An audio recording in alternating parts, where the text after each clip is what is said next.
लग्या बहुत खुशी हुई आके। मैं समझदा कि तुहाडी जिंदगी दे विच तुहाडीआं बहुत सारियां तमन्ना हुंदियां ने, बहुत सारियां तुहाडीआं इच्छावां हुंदियां ने।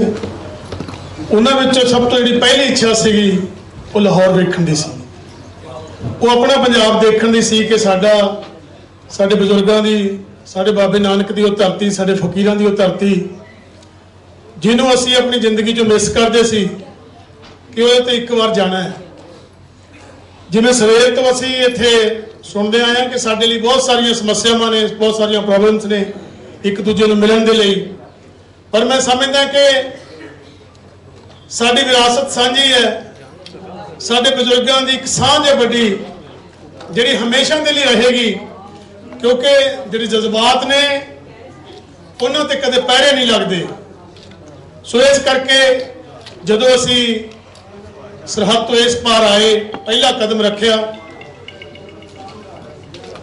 तुहाडा एडे मुहब्बत नाल स्वागत करना, जदों इत्थे पहुंचे हाँ सानू ऐ लगी जांदा कि असीं हुण तक क्यों नहीं पहुंच सके इत्थे। तुहाडा बहुत बहुत शुक्रिया, बहुत मेहरबानी, तुहाडी इन्ने प्यार लई, इन्ने मोह मुहब्बत लई, तुसीं जिवें बाहां खोल के साडा स्वागत कीता है, सानू आयां नूं गल नाल लाया है। तो जदों सवेरे कॉन्फ्रेंस शुरू हुई, साडे इत्थे लाहौर दे मुंडे कुड़ियां जदों भंगड़ा पा रहे सी, तां जदों साईं ज़हूर जी गा रहे सीगे, सानू लगदा सी, क्योंकि असीं कलाकार हां, थोड़े इमोशनल लोग भी हुंदे आ, सानू लगदा सी कि साडी मौसीकी दे लोक, साडे कलाकारां दी पग, साडी ये शान असीं क्यों नहीं कह सकदे कि साडे लोक ने, कि साडे बाबे ने, ये साडे बजुर्ग ने, साडे पुरखे ने, ये साडे नौजवान ने, साडियां धीआं ने। ये बड़ा एक जज्बाती किस्म की मेल मिलाप है, मौका मेल है हो जा। सो असीं चाहुंदे हां कि हमेशा दे लई ये मौका मेल बनिया रहे। असीं भी इधर आईए तुहानूं मिलण लई, तुसीं भी उधर आओ।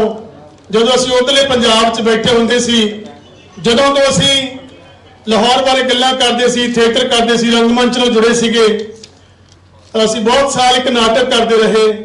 उस नाटक का नाम सी जिन्हें लाहौर नहीं देखा जम्मे नहीं। बहुत सालों तक वो नाटक करने तो बाद सानू आप लगता रहा कि असीं कदों जम्मांगे। तो जदों इस धरती ते आए कुदरतन मौका वो सीगा कि बाबे नानक दा गुरपुरब लंघ के हटिया, तो लगता कि असीं भी जम गए हैं। बहुत मुल्कों से जाने का मौका मिले इस कला करके, अलग अलग मुल्कों से गए, 24-25 मुल्कों से जाने का मौका मिलया, पर कदे इन्नी एक्साइटमेंट नहीं सीगी। सौ नहीं सके रात को आने तो पहला। करमजीत अनमोल साडा साथी है, कल सानू ज्वाइन करेगा। 1 बजे तक मेरे नाल गल्लां करदे रहे, कहंदे तुसीं जा रहे हो? मैं कहा हाँ जा रहे हैं। कहंदे मैनूं लगदा मैं क्यों नहीं जा रहा तुहाडे नाल। सो बहुत सारे साडे कलाकार इस तरह जिहड़े आउणा चाहुंदे सी, नहीं सी आ सके। बहुत सारे साडे राइटर भरा दोस्त, साडे बहुत सारे पंजाबी नूं प्यार करने वाले लोग जिहड़े चाहुंदे ने कि असीं ओह गलवकड़ी दा निग माणीए। पर सच्ची ये जिहड़ी अज जदों आए, जदों 2 पैनल डिस्कस होए, सच्ची साडे लई एक बहुत बड़ी जानकारी है, साडियां आउण वालियां पीढ़ियां लई एक बहुत बड़ी जानकारी है। पंजाबी प्रचार संस्था का मैं दिलों धन्नवाद करदा। अहमद रजा जी होरां दा बहुत बहुत धन्नवाद है, अंजन होरां दा बहुत बहुत धन्नवाद है, नासिर होरां दा, जिहड़े सारे साडे दोस्त ने, साडी ये संस्था जिन्हें सानूं इन्नी सोहनी जगह दित्ती ताकि असीं सुखावे माहौल दे विच बैठ के गल कर सकीए। सो ये मेल मिलाप वधदे रहने चाहिए ने, मेल मिलाप जुड़े रहने चाहिए ने। जिवें जफर साहब ने पैनल दे विच दस्सिया कि असीं कोशिशां दे विच बहुत सारी कोशिश कर रहे हैं कि पंजाबी उस तरह लागू की जाए, पंजाबी उस तरह पढ़ी जाए, पंजाबी उस तरह असीं अपने बच्चों तक पहुँचा सकीए। सो तुहाडीआं कोशिशां देख के सानू होर बल मिलदा है। सानू लगदा है कि उत्थे घट्टो घट्ट साडे कोले अपनी एक जुबान की यूनिवर्सिटी है, साडे कोले घट्टो घट्ट ऑफिशियली तौर पर एक सरकार वालों ऑर्डर तो है कि तुहानूं पंजाबी लाजमी है, तो पंजाबी लाजमी बोली जानी चाहिए है, तो पंजाबी लाजमी पढ़ाई जानी चाहिए है। सो ये मेरी मां की बोली है, साडी जुबान है, ਸਾਡੇ ਪੁਰਖਿਆਂ ਦੀ ਬੋਲੀ ਹੈ, ਇਹ ਧਰਤੀ ਸਾਡੇ ਪੁਰਖਿਆਂ ਦੀ ਧਰਤੀ ਹੈ, ਇਹ ਸਾਡੀ ਵਿਰਾਸਤ ਹੈ। ਇਹ ਵਿਰਾਸਤ ਇਸੇ ਤਰ੍ਹਾਂ ਅਸੀਂ ਕਾਇਮ ਰੱਖਣੀ ਹੈ, ਸਾਡਾ ਫਰਜ਼ ਬਣਦਾ ਹੈ। ਅਸੀਂ ਸਿਨੇਮੇ ਦੇ ਰਾਹੀਂ ਆਪਾਂ ਜਿਹੜੇ ਲੋਕ ਜਿਹੜੇ ਪ੍ਰੋਫੈਸ਼ਨਲ ਜੁੜੇ ਹੋਏ ਆ, ਕੋਈ ਰਾਈਟਿੰਗ ਨਾਲ ਜੁੜਿਆ ਹੋਇਆ ਹੈ, ਕੋਈ ਦੂਜੇ ਬਿਜ਼ਨਸ ਨਾਲ ਜੁੜਿਆ ਹੋਇਆ ਹੈ, ਜਿੱਥੋਂ ਵੀ ਤੁਸੀਂ ਜਿਹੜਾ ਕੰਮ ਕਰਦੇ ਹੋ, ਇਹ ਦੁਨੀਆ ਦੇ ਵਿਦਵਾਨਾਂ ਦਾ ਕਥਨ ਹੈ ਕਿ ਕੋਈ ਵੀ ਬਾਲ ਹੈ ਜਿਹੜਾ ਉਹ ਤਰੱਕੀ ਆਪਣੀ ਭਾਸ਼ਾ, ਆਪਣੀ ਮਾਂ ਬੋਲੀ 'ਚ ਜਿਹੜੀ ਤਰੱਕੀ ਕਰ ਸਕਦਾ, ਉਹ ਦੂਜੀਆਂ ਭਾਸ਼ਾਵਾਂ 'ਚ ਨਹੀਂ ਕਰ ਸਕਦਾ।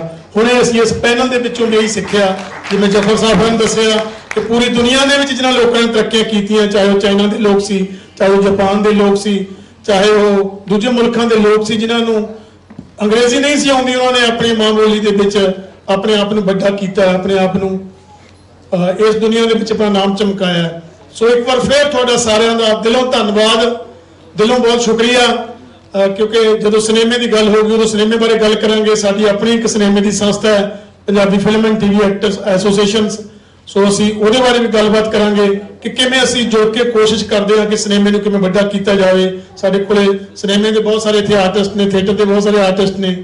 ਸੋ ਇਹ ਗੱਲ ਵੀ ਹੈ ਕਿ ਜਦੋਂ ਸਿਨੇਮਾ ਵੱਡਾ ਹੋਇਆ, ਸਾਡੇ ਬੱਚੇ ਪੰਜਾਬ ਤੋਂ ਬਾਹਰ, ਸਾਡੇ ਮੁਲਕਾਂ ਤੋਂ ਬਾਹਰ ਦੂਜੀਆਂ ਕੰਟਰੀਆਂ ਦੇ ਵਿੱਚ ਪੜ੍ਹਨ ਲਈ ਜਾਣ ਲੱਗੇ, ਤਾਂ ਜਿੱਥੇ ਜਿੱਥੇ ਉਹ ਗਏ, ਜਿਹੜੇ ਮੁਲਕਾਂ 'ਚ ਗਏ, ਉੱਥੇ ਆਪਣਾ ਕਲਚਰ ਲੈ ਕੇ ਗਏ, ਆਪਣੀ ਬੋਲੀ ਲੈ ਕੇ ਗਏ, ਉੱਥੇ ਨਾਲ ਦੀ ਨਾਲ ਸਿਨੇਮਾ ਵੀ ਸਾਡਾ ਨਾਲ ਗਿਆ। ਪਰ ਜਿਹੜੇ ਬੱਚਿਆਂ ਨੇ ਫੋਰਨ ਕੰਟਰੀ ਜਾ ਕੇ ਵਿਆਹ ਕਰਵਾਇਆ, ਉੱਥੇ ਜਾ ਕੇ ਉਹਨਾਂ ਦੇ ਅੱਗੇ ਬੱਚੇ ਪੈਦਾ ਹੋਏ, ਉਹਨਾਂ ਬੱਚਿਆਂ ਕੋਲ ਜ਼ੁਬਾਨ ਨੂੰ ਬੋਲਣ ਦੀ ਪ੍ਰੋਬਲਮ ਸੀਗੀ, ਸਮੱਸਿਆ ਸੀਗੀ ਵੱਡੀ।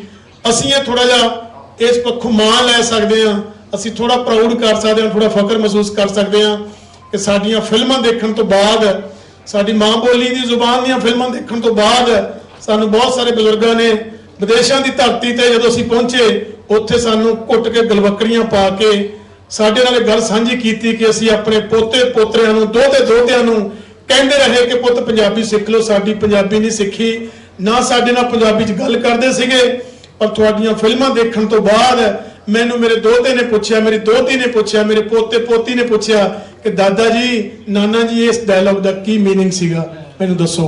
ਕਿ ਸਾਡੇ ਧੀਆਂ ਪੁੱਤ, ਸਾਡੇ ਦੋਹਤੇ ਦੋਹਤੀਆਂ, ਪੋਤੇ ਪੋਤੀਆਂ ਤੁਸੀਂ ਪੰਜਾਬੀ ਬੋਲਣ ਲਾਤੇ। ਮੈਂ ਸਮਝਦਾ,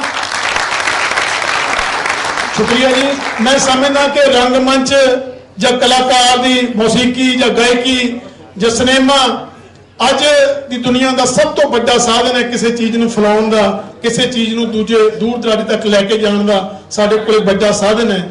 ਜਿਵੇਂ ਹੁਣੇ ਪੈਨਲ ਦੇ ਵਿੱਚ ਇਹਨਾਂ ਨੇ ਕਿਹਾ ਕਿ ਸਦਉਪਯੋਗ ਹੋਣਾ ਚਾਹੀਦਾ ਸੀਗਾ। ਇਹ ਸਾਡੇ ਕੋਲ ਜਿਹੜਾ ਸਾਡੇ ਹੱਥਾਂ ਦੇ ਵਿੱਚ ਵਿਗਿਆਨ ਦੀ ਬਹੁਤ ਬੜੀ ਉੱਤਮ ਕਾਰ ਹੈ, ਜਿਹਨੇ ਪੂਰੀ ਦੁਨੀਆ ਨੂੰ ਇੱਕ ਦੂਜੇ ਨਾਲ ਜੋੜਿਆ, ਪਰ ਅਸੀਂ ਦਾ ਸਦਉਪਯੋਗ ਕਰਨਾ ਨਹੀਂ ਸਿੱਖੇ।